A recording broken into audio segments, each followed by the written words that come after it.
Madridista. Personne n'était vraiment prêt à vivre ça. Personne n'aurait imaginé qu'un jour, dans les bureaux du Bernabéu, une question aussi folle puisse être posée à voix haute. Et si le vrai problème, c'était Kylian Mbappé lui-même? Après 10 ans d'obsession, après un feuilleton digne d'une saga, après avoir humilié le PSG en le récupérant gratuitement, Florentino Pérez fait face à un doute qui ressemble à une vraie crise existentielle. Ce que je vais vous dire n'est pas du bruit de couloir. Ce sont des signaux clairs, des stats froides, des attitudes, et surtout une nuit précise qui a tout fait basculer. Avant d'aller plus loin, abonnez-vous si vous voulez qu'on continue à décortiquer les vraies coulisses sans filtre. Likez si vous pensez que le Real mérite la vérité, même quand elle pique.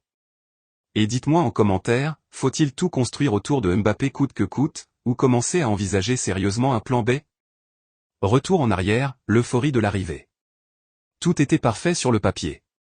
Le nouveau CR7, l'homme qui allait enchaîner les Ligues des Champions, le coup de maître absolu, 0 indemnité de transfert, le PSG affaibli, le Barça en PLS financièrement. Présentation mythique au Bernabéu, stade en fusion, comparaison flatteuse, promesse en pagaille. L'âge idéal, le talent stratosphérique, le timing rêvé. On allait bâtir une nouvelle dynastie. Et puis, 1 an et demi plus tard, la réalité est plus grise. Le Real joue moins bien. L'attaque marque moins collectivement. L'équipe donne l'impression d'un système solaire, un soleil Mbappé, et 10 planètes qui tournent autour. On ne parle plus du Madrid de Vinicius, Bellingham, Rodrigo. On parle du Madrid de Mbappé. Et quand tout dépend d'un seul homme, les autres finissent par rétrécir. Les chiffres parlent. Avec Mbappé sur le terrain cette saison, l'équipe marque autour de 2,1 à 2,2 buts par match en moyenne, toute compétition.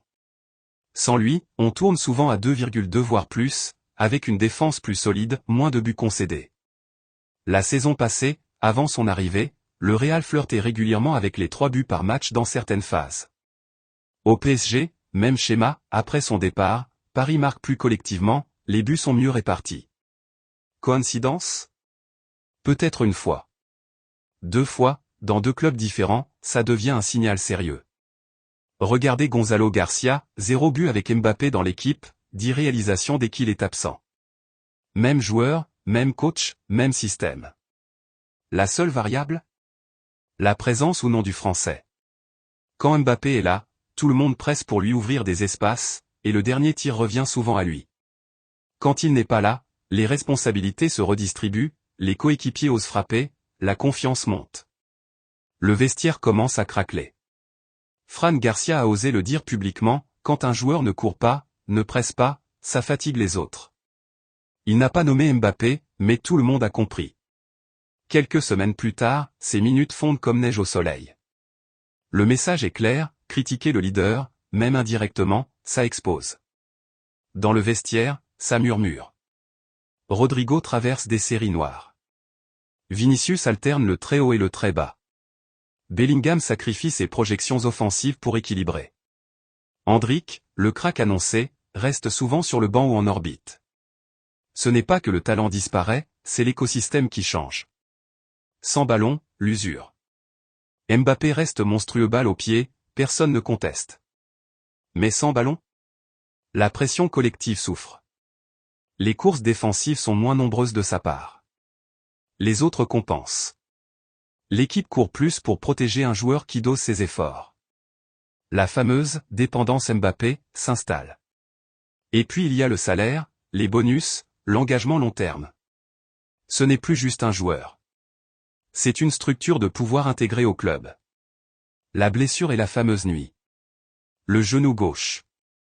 Lésion au ligament croisé postérieur, ou externe selon les sources, sprint confirmé, mais avec des doutes sur la gravité réelle.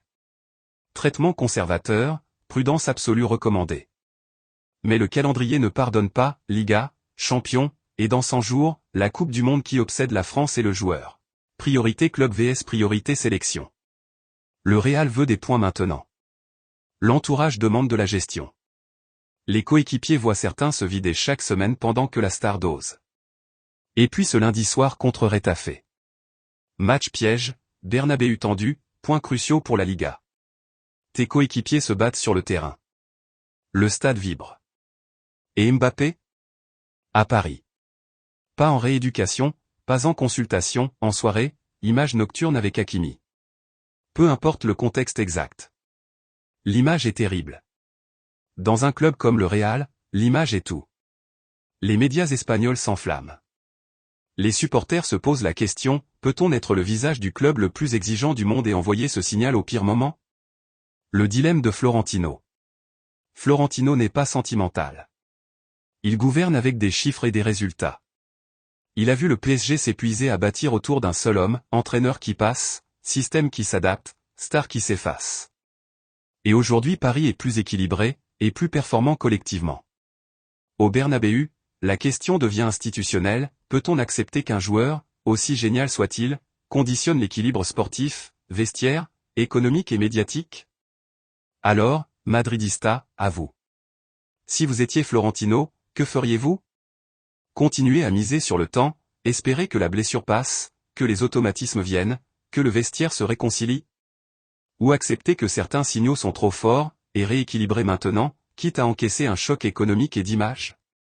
Le Real a toujours été plus grand que ses stars. Di Stefano, Zidane, Cristiano, tous ont brillé, mais le collectif et l'institution restaient au-dessus. Aujourd'hui, on sent un basculement possible. Florentino choisira entre deux récits, le visionnaire qui a ramené la plus grande star, ou le dirigeant qui corrige un cap quand il voit que ça tangue. Dites-moi en commentaire votre position claire. Garder Mbappé comme pilier absolu, même si ça demande des ajustements massifs? Ou redistribuer les cartes pour remettre Vinicius, Bellingham, Rodrigo et le collectif au centre? Le débat est lancé.